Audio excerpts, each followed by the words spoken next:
Gracias, Lola. Víctor, como hay que ser agradecido. Primero agradeceros que me deis la oportunidad de estar aquí con vosotros con tanto conocimiento que hay en esa parte de la mesa, intentando aportar algo de mi experiencia y del trabajo que vengo haciendo ahora, y agradecer también a la Fundación que me permita el estar aquí, y para uno que ha sido diputado nacional, estar en la sede parlamentaria hablando, pues la verdad siempre es un congojo y una sensación muy positiva, que también poder estar aquí trabajando y desde este ámbito parlamentario trabajar con los compañeros y además desde un territorio.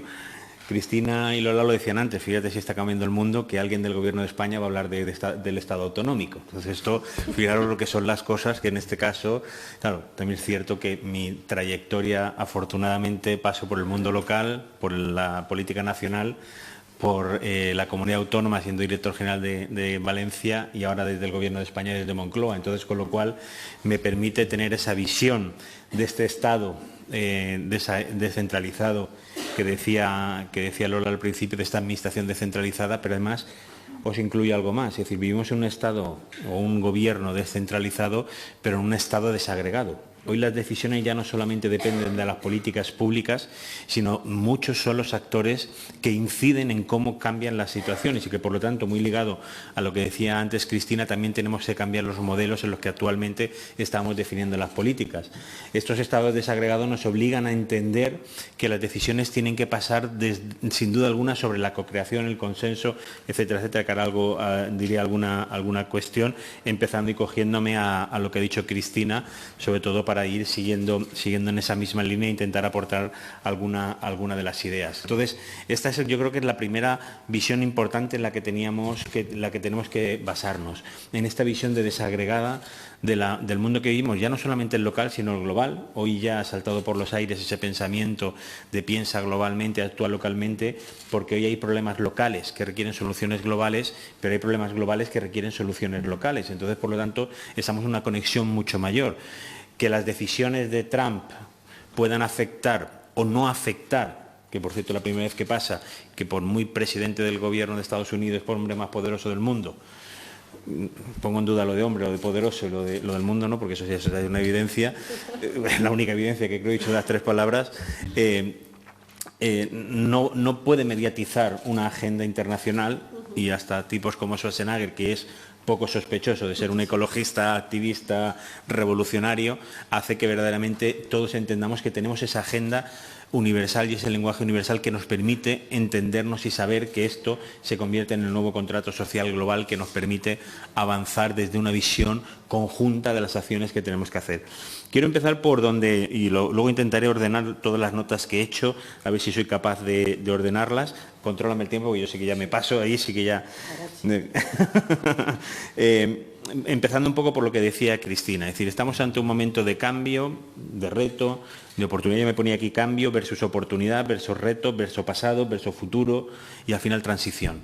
Claro, esa transición que decía hace poquito la ministra Teresa Rivero, en el mismo acto donde hablaba Jeffrey Sachs, es que la transición, siempre hemos entendido la transición como un tránsito de sacrificio. Es decir, pasamos de una situación mala a una situación buena, y tenemos que pasar ese sacrificio, ¿no? Es decir, cómo pasamos ese sacrificio por el purgatorio, etcétera, etcétera, ¿no? Esta transición no tiene que ser vista como algo negativo. Al contrario, hoy ya no estamos pensando que el cambio climático es algo que va a llegar en el futuro, sino que esto es algo que tenemos que actuar ya. Y además ya sustentado sobre valores, y además, importante, sobre conocimiento. Hace poco, un artículo que me pidió Cristina, hacía una recopilación. Steven Pinker tiene un informe donde dice que de los 69.000 estudios por pares que se han hecho en las universidades estadounidenses sobre cambio climático, solamente 4 niegan el cambio climático. De 69.000, 4. Por lo tanto, sabemos de qué estamos hablando, y ya esto es una razón. Y además es una razón de principio y además de actualidad. Cogiéndome a los 3 factores de éxito que decía Cristina, por hilar también la conferencia, ella decía participación y cocreación. Claro, es que esto es lo que cambia. Si partimos de esa base de que estamos en un mundo desagregado y un Estado, de una administración descentralizada, de un mundo desagregado, la participación en la co-creación es fundamental para definir estos ámbitos. Esto es lo más complicado de la agenda, por ejemplo. Esta alianza en el número 17, que hablamos de alianzas y que todos nos llenamos la boca y decimos que hay que hacer las alianzas. Fíjense que para hacer la gobernanza de la Agenda 2030 desde el Gobierno de España, hemos tenido que hacer 3 instrumentos y un mecanismo para entender cómo se tiene que hacer esta gobernanza. Una gobernanza de los ministerios, con un grupo de alto nivel, una gobernanza con las comunidades autónomas y las entidades locales, con una Comisión Nacional de Agenda 2030 y un Consejo de Desarrollo Sostenible con la participación de la ciudadanía. Pero hemos tenido que crear otro instrumento que se llama Reunión de Alto Nivel, donde participa también la Comisión Mixta Congreso-Senado, para que todos juntos estemos trabajando en la misma dirección. Es cierto que hoy tenemos una ventaja, que todos ya no tenemos que estar definiendo qué es lo que tenemos que hacer. Ya lo hemos definido. 193 países, 25 de septiembre, 17 objetivos, 169 metas, 244 indicadores, 5 esferas, 3 dimensiones, ROM. Tenemos ya el conocimiento. Y sin más, la COP21, la agenda urbana en octubre del 16 y la agenda de la financiación en junio del 15. Por lo tanto, hoy tenemos el conocimiento y sabemos lo que tenemos que hacer, y lo que se trata es de pasar a la acción. Pues bien, generar esos modelos de participación es lo más complicado. Esto es lo que verdaderamente es, ¿no? Lo que va a ser y en lo que tenemos que trabajar. El MIT, nosotros estamos haciendo una investigación que está haciendo el MIT sobre inteligencias colectivas, que está trabajando de ver cómo lo virtual dialoga con lo físico y lo físico con lo virtual, y cómo esa participación se convierte verdaderamente en un trabajo sobre la realidad. Claro, eso también es importante. Es decir, nos hemos hecho muchas trampas al solitario, y me van a permitir en clave parlamentaria esta expresión. Claro, no podemos estar haciendo discusiones sobre cosas que no son reales. Tenemos que estar discutiendo sobre la realidad, y sobre esa realidad construir verdaderamente a través de la participación y la co-creación. Hace unos meses estuve en Barcelona con un grupo de investigación de 14 universidades europeas que están trabajando en un modelo de cómo definir la co-creación y cómo trabajar en modelos de co-creación con las universidades. Bueno, llevan 3 años investigando. Los 2 primeros años se lo han pasado solamente para definir qué es co-creación y qué significa participación, debate, diálogo, consenso. 2 años. Y el último año se lo han pasado para definir un modelo de convergencia-divergencia, divergencia-convergencia, para divergir, para luego volver a converger. Bueno, y saber cómo vamos a prototipar.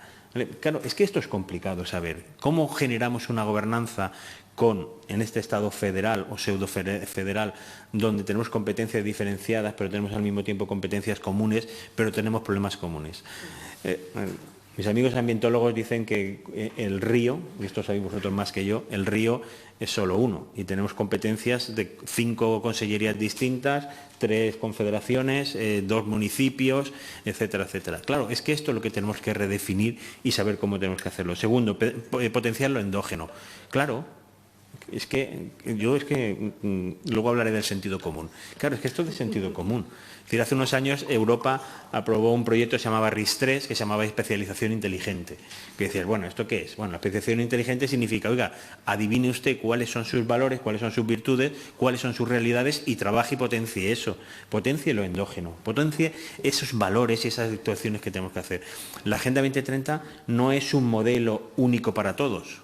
Es un modelo de filosofía, de valores, de ideas que tienen que ser aterrizadas en cada uno de los territorios. ¿Cómo? Sabiendo en el punto que estoy, sabiendo dónde quiero ir, entendiendo cuáles son mis capacidades, cuáles son mis actores, y entonces construyo esta agenda que va en coordinación con lo que están haciendo otros. Y ahí entendemos cuál es el papel de las universidades, cuál es el papel de los parlamentos, cuál es el papel de las administraciones públicas, cómo territorializamos, cómo hacemos, y a partir de ahí trabajamos. Y tercero, el apoyo político y económico. Sin duda alguna, la Agenda de los Objetivos de Desarrollo del Milenio, la heredera o la predecesora de los Objetivos de Desarrollo Sostenible, se medía en billones. Esta se mide en trillones de dólares. También es verdad que no hay una cifra muy exacta. Es decir, Naciones Unidas habla entre 2,4 y 3,6 trillones. 2,4, claro, entre 2,4 y 3,6 hay un montón de dinero por en medio. Entonces no se sabe qué. ¿Por qué? Porque no se trata solamente de introducir más dinero, que hace falta, sino también de redefinir la manera en que hacemos la política y redefinir la manera en que trabajamos. Mientras estaba hablando esto, recordaba una frase y buscaba quién era, que no me acordaba, que era de Benedetti, con lo cual ya es mucho mejor, que decía que cuando creíamos que teníamos la respuesta, de pronto cambiaron todas las preguntas. Claro, Lola lo decía antes, es que vivimos en un mundo, o tenemos que gestionar esa incertidumbre.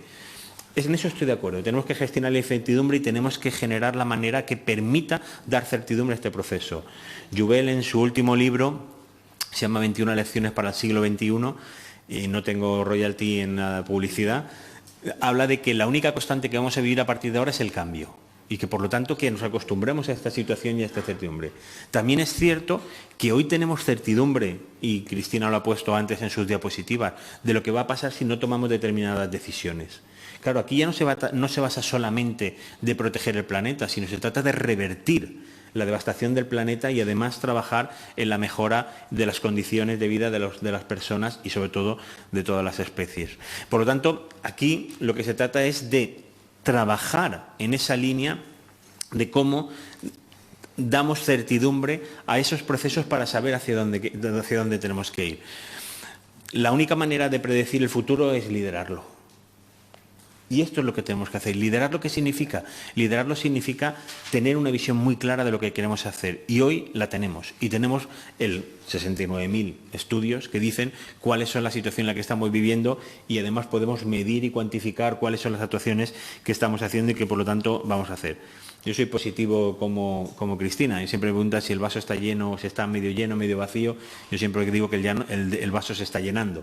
Por lo tanto, tenemos esas capacidades. Hoy, a diferencia de lo que pasaba hace 20 años, hoy tenemos capacidades para acabar con el hambre en el mundo. Es decir, en el año 2000, uno de los problemas que había es que no se sabía cómo se iba a alimentar a 7.000 millones de personas en el año 2015. Hoy podemos alimentar a 7, 8, 9 y a 10.000 millones de personas. Por cierto, al mismo tiempo tenemos 780 millones de personas que no tienen garantizada su seguridad alimentaria. Es decir, que hoy comen y mañana no saben si comerán. Y que lo que comen hoy no saben ni tiene los nutrientes ni tan siquiera si tiene la calidad para que estar alimentados. Al mismo tiempo tenemos a 1.000 millones de personas con problemas ligados al sobrepeso. Claro, es que hoy sí que tenemos esos recursos.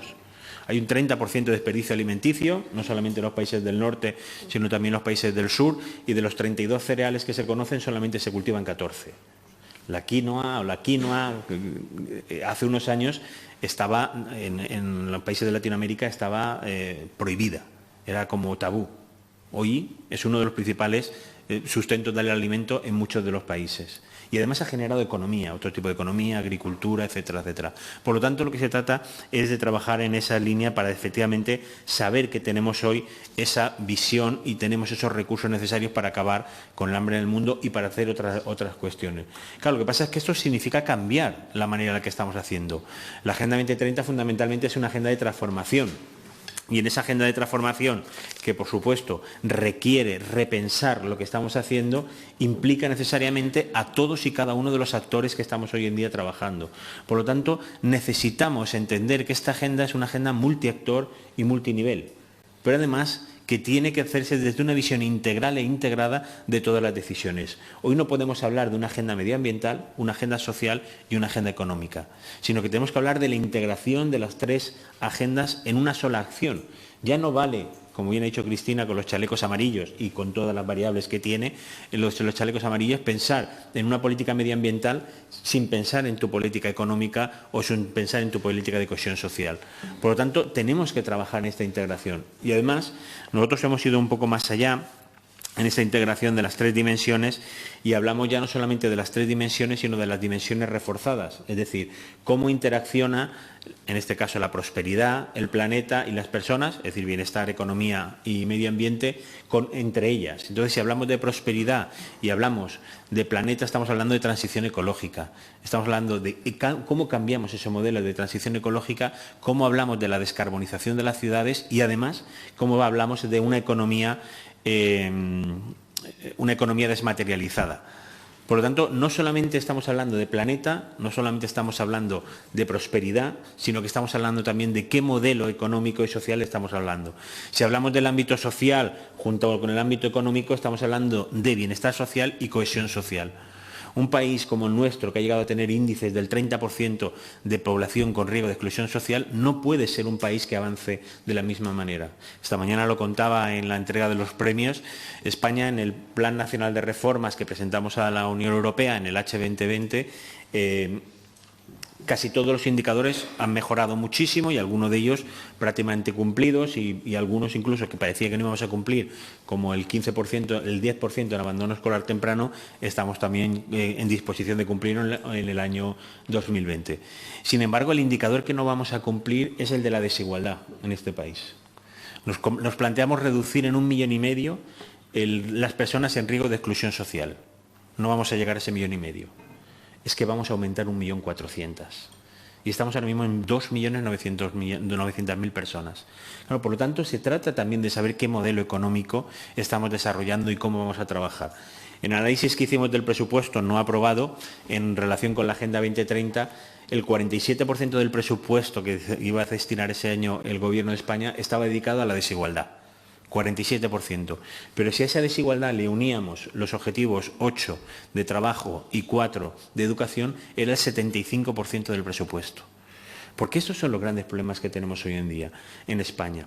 Aparte del cambio climático y aparte de todo. Yo no me gusta poner rangos o rankings de problemas porque creo que esto tenemos que hacerlo de una manera integral e integrada y luego os comentaré algún tema de este tema, de esta situación.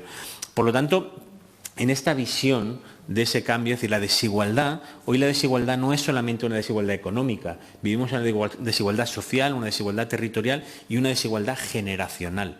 Hoy nuestros hijos y nuestras hijas piensan que van a vivir peor que nosotros y esto no puede suceder, es decir, robarle la ilusión y los valores y además la voluntad de lucha de la juventud me parece que es algo en lo que no tenemos que trabajar. Bueno, pues en esa gobernanza de la incertidumbre y en esa visión de transformar, lo que tenemos que plantear fundamentalmente, y Lola lo decía al principio, que la Agenda 2030 se fundamenta en los derechos humanos.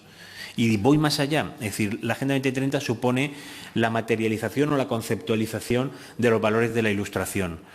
La Agenda 2030 es una agenda de valores que nos indica muy claramente cuáles son, hacia qué línea tenemos que trabajar. Y además, como bien decía Cristina, es una visión de largo recorrido, pero con una acción en el corto.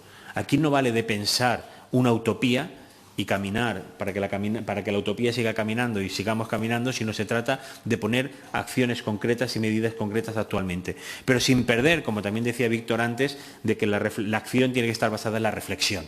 Y esa reflexión hoy la tenemos hecha y además la tenemos sustentada en esos valores. Entonces, en esa visión de origen-destino, de esa transición que tenemos que realizar y de esta visión de que vivimos en una administración descentralizada y además desagregada, tenemos que definir cuáles son esos modelos de participación que permitan verdaderamente avanzar desde la política. Yo creo en la política, trabajo en la política, amo la política y no se me ocurre ninguna cosa más parecida de la política. Tenemos que seguir trabajando en esta línea y generar esos ecosistemas que permitan verdaderamente que todos y cada uno de los actores trabajemos en la misma dirección y además trabajemos en aquello que todos nos gusta hablar del win-win y alianzas que verdaderamente sumen o sumas multiplicadoras. Yo me anotaba aquí un palabra que era el ecosistema del cambio. Lo que tenemos que construir es ese ecosistema del cambio. Y en ese ecosistema del cambio es la confluencia entre la actuación privada, el impulso público y el papel de la sociedad.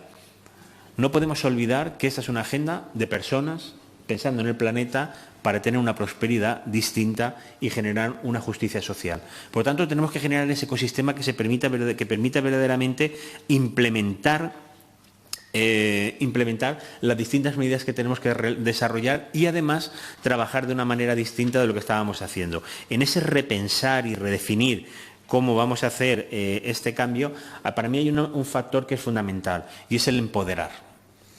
Tenemos que empoderar a la ciudadanía, pero no desde el ámbito de salgamos a la calle y reivindiquemos. Yo creo en la parte reivindicativa de la ciudadanía, sin duda alguna, pero lo que tenemos que hacer es hacer una ciudadanía activa, creativa y además comprometida con el bien común. La solidaridad, yo llevo muchos años dándole vueltas al concepto de solidaridad. Siempre hemos entendido la solidaridad como esa parte buena, como esa parte de que doy aquello que me sobra, mi tiempo, el 0,7, las ONGDs o la contribución. Pero la solidaridad es algo más. La solidaridad es mi compromiso ético con el desarrollo sostenible de todos. Y ese compromiso ético va desde mi acción personal hasta mi acción política, profesional, etcétera, etcétera. Es ese compromiso ético que me lleva a entender que mi acción hace que cambie también la vida de otras personas y que, por lo tanto, desde esa visión de solidaridad trabajo y coordino con otras personas que trabajan en la misma línea de lo que nosotros estamos haciendo para verdaderamente que se produzca esa transformación. Bueno, pues en ese ecosistema que estamos hablando, en ese modelo de gobernanza, y voy a ir aterrizándolo ya a la parte territorial, en ese modelo de gobernanza para mí hay 4 elementos que tampoco es que me los haya inventado yo, que son importantes. Uno, la transparencia. Pero la transparencia no en decir que cobramos, que no cobramos, que eso yo creo que ya ha venido para quedarse y que por lo tanto esto ya es, en Valencia decimos va de bo, es decir, esto ya va de suyo, esto ya no tiene que ser, sino la trazabilidad de las decisiones. Es decir, tenemos que saber la trazabilidad de decisiones. ¿Quién toma las decisiones? ¿Por qué se toman las decisiones? ¿Cómo se toman las decisiones? ¿Qué se persigue con esas decisiones? La trazabilidad de las decisiones... Sí que vas mal. Vale. Sí, voy muy mal. La trazabilidad de esas decisiones. Segundo, la participación. Lo hemos dicho antes, no voy a incidir porque ya no me queda tiempo y lo hablan mucho. Pero una participación verdaderamente real. Una participación que genere valor. Tercero, la rendición de cuentas. Hay que rendir cuentas de lo que hacemos, de lo que no hacemos y por qué no lo hemos hecho. Y cuarta, la comunicación. Pero una comunicación que genere valor. Estamos muy acostumbrados a las comunicaciones marketingianas, a las comunicaciones institucionales o al decir qué bien que lo estamos haciendo. No, se trata de generar una comunicación que verdaderamente genere valor. Si queremos verdaderamente generar alianzas inteligentes de cooperación, lo que tenemos que hacer es que cada uno, desde nuestra acción, implementemos las medidas que ya tenemos vistas, aprobadas y decididas y que eso se convertirá en inteligente cuando seamos capaces de interaccionar entre nosotros y que esto alimente a la red. Como quedan 1000 cosas, voy a ver si os cuento 500 nada más. Si no en el debate, porque veo Sí. que Cristina tiene un programa y yo, sin embargo, tengo otro, la gestión de la transición ecológica en países federales. ¿No está esta mesa o sí que está? Sí que está. No, por eso, pero que ella se tiene que ir, que le sale el tren y si no, lo que podemos hacer es iniciar un debate que después, si no, podemos continuar. Sí, si me das un minuto y termino con un minuto y así con una idea y no me siento así que me quedo con todo dentro. Hostia, hombre, concluye. Concluyo. Ataque de ansiedad, ¿no? No, porque soy politoxicómano y entonces no me daña ataques de ansiedad. Y lo tengo muy controlado. Bueno, concluyo con una idea fundamental. Es decir, tenemos que entender que tenemos que cambiar la manera de hacer las cosas. Es decir, vuelvo al inicio, esa visión descentralizada y desagregada en la que vivimos, tenemos que también entender que estos cambios, estas transformaciones son complicadas. Las transformaciones se producen de manera individual y colectiva, con esta idea con la que quiero terminar. Y con esta transformación desde el ámbito individual, solamente las transformaciones a nivel individual se producen por 3 cosas. Una, esto no lo digo yo, lo dicen también los psicólogos, yo como veis soy muy copión y termino copiando de todo el mundo. Se producen una por la experiencia, es decir, cambiamos nuestra manera de hacer las cosas por la experiencia, es decir, a través de una experiencia es cuando verdaderamente hacemos esta experiencia. 2, cambiamos porque nuestro entorno está en un proceso de cambio y en eso de ser políticamente correcto terminamos sumando en ese entorno y esto va ligado a eso que os decía, esos ecosistemas del cambio donde empresas, administraciones y ciudadanía cambiamos juntos y entonces se produce el cambio. Y 3, por aquello que os decía al principio, sentido común. Sentido común. Esas son las 3 cosas por las cuales las personas cambiamos nuestros hábitos y nuestras maneras. Esto es la base y este sentido común nos lleva a entender que hoy tenemos un lenguaje universal que se llama Agenda 2030, tenemos una realidad que la tenemos constatada desde los informes científicos hasta la realidad palpable que vivimos en las calles y tenemos además la voluntad de que necesitamos trabajar juntos para que pueda todo cambiar. Termino con otra de las reflexiones. Todos los grandes avances que han en la humanidad han venido siempre por dos cuestiones. Una, porque hay un relato, porque tenemos una idea de qué es lo que queremos conseguir, y dos, porque trabajamos juntos para conseguirla. Y hoy tenemos eso, tenemos el relato y tenemos la voluntad y la necesidad de trabajar juntos para transformar el mundo para que nadie quede atrás. Muy bien, perfecto.